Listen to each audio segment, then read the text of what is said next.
Hi dears, welcome back. അപ്പോൾ ഇന്നത്തെ ഇഫ്താറിന് നമ്മൾ ചിക്കൻ സമൂസ ഉണ്ടോ തയ്യാറാക്കിയിട്ടുള്ളത്. അപ്പോൾ അതിൻ്റെ റെസിപ്പിയാണ് നിങ്ങളായിട്ട് ഷെയർ ചെയ്യുന്നത്. പിന്നെ ഇതിൻ്റെ ഫില്ലിംഗ് ഒക്കെ ഓരോരുത്തരും പല രീതിക്കാണ് കേട്ടോ ചെയ്യുക. അപ്പോൾ ഞാൻ എൻ്റേതായിട്ടുള്ള രീതിക്കുള്ളൊരു ഫില്ലിംഗ് ആണ് തയ്യാറാക്കിയിട്ടുള്ളത്. അതാണ് കേട്ടോ നിങ്ങളായിട്ട് ഷെയർ ചെയ്യുന്നത്. അപ്പോൾ വീഡിയോ സ്കിപ്പ് ചെയ്യാതെ സ്റ്റാർട്ടിങ് മുതൽ എൻ്റെ വരെ കാണാൻ ശ്രമിക്കുക.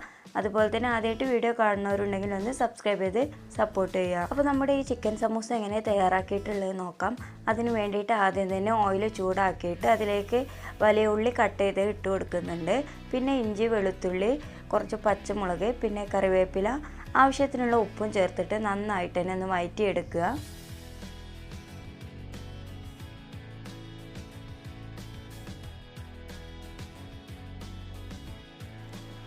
ഇതിപ്പോൾ നന്നായിട്ട് തന്നെ വഴറ്റി എടുത്തിട്ടുണ്ട്. ഇനി ഇതിലേക്ക് ക്യാരറ്റ് ഗ്രേറ്റ് ചെയ്തതാണ് ഇട്ട് കൊടുക്കുന്നത്. അപ്പോൾ അതും കൂടി ഇട്ട് കൊടുത്തിട്ട് നല്ലതുപോലെ ഒന്ന് മിക്സ് ആക്കിയിട്ട് വഴറ്റിയെടുക്കുക.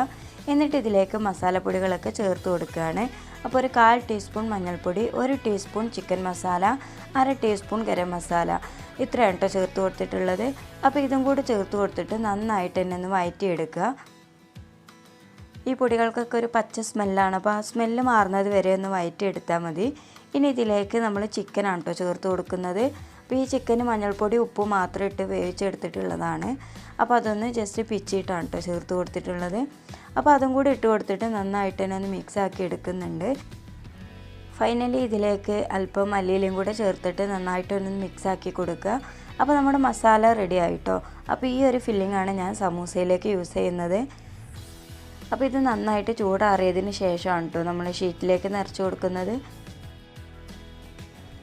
നമ്മൾ തയ്യാറാക്കിയിട്ടുള്ള മസാല നന്നായിട്ട് തന്നെ ചൂടാറിയതിന് ശേഷം സമൂസ ഷീറ്റിലേക്ക് ഫില്ല് ചെയ്ത് കൊടുക്കുകയാണ്. അപ്പോൾ വീഡിയോയിൽ കാണുന്നത് പോലെ സമൂസ ഷീറ്റ് എടുത്തിട്ട് ഒന്ന് ഫോൾഡ് ചെയ്ത് കൊടുക്കുക. എന്നിട്ട് അതിൻ്റെ ഉള്ളിലേക്ക് ഫില്ലിങ് വെച്ച് കൊടുക്കുക കേട്ടോ.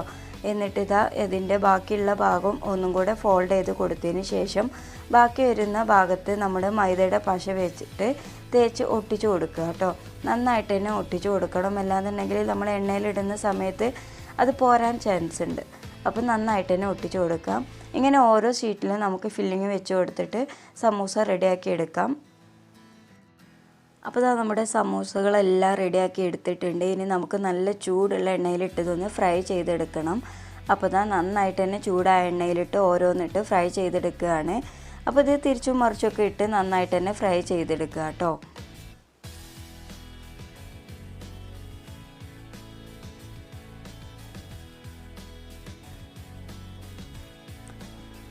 അങ്ങനെ നമ്മുടെ സമൂസ രണ്ട് സൈഡും ഗോൾഡൻ ബ്രൗൺ നിറമായിട്ടുണ്ട്. അപ്പോൾ നമുക്കിതാ എണ്ണയിൽ നിന്ന് കോരി മാറ്റാം. അപ്പോൾ വളരെ സിമ്പിളായിട്ടുള്ളൊരു റെസിപ്പിയാണ് കേട്ടോ. നിങ്ങൾക്ക് എല്ലാവർക്കും ഇഷ്ടപ്പെട്ട് കാണുമെന്ന് വിചാരിക്കുന്നു. പിന്നെ പ്രത്യേകിച്ച് നോമ്പിന് എല്ലാവർക്കും ഇഷ്ടപ്പെട്ട ഒരു സ്നാക്കും കൂടിയാണല്ലോ. അപ്പോൾ തീർച്ചയായിട്ടും നിങ്ങളെല്ലാവരും ട്രൈ ചെയ്ത് നോക്കുക, ഫീഡ്ബാക്ക് അറിയിക്കുക.